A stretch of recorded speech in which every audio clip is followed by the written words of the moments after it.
এই লোকটা একটা প্রতিবন্ধী, ওনার গাড়িটা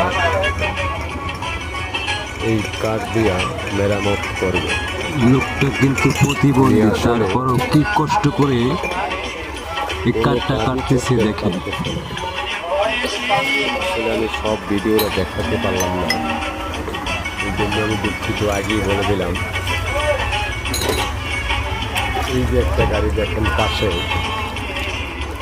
উনি কিন্তু কাটতেও পারতেছে না, অনেক কষ্ট করে কিন্তু এই কাঠটা কাটতেছে। তাও একটা হ্যাস্কোবেলের, তাও ভাঙা দেখেন আপনি।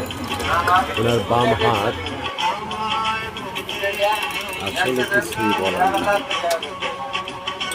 এই দেশে দেখেন, এই গাড়িটা দেখছেন, এই গাড়িটা উনি সারাবে, তাই এই কাঠটা ওনার গাড়িটা দেখছেন, গাড়িটা জোড়া দিবে। কি অভাবে থাকলে মানুষ আসলে এই কাঠটা কোনো কাজই করতেন না। গাড়ির ভিতরে জোড়া দেয়, দেখছেন? আসলে এই রকমের মানুষের জন্য আসলে সহযোগিতা করতে হয়।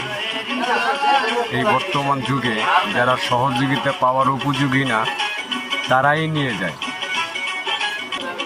আর যারা সহযোগিতা পাওয়ার উপযোগী তারা পায় না। তা না হলে এই লোকটা এই কাঠটা কেটে এই গাড়িটা মেরামত করে। তো সবাই ভালো থাকবেন, আমার কাছে মনে হইল তাই কথাগুলো বললাম।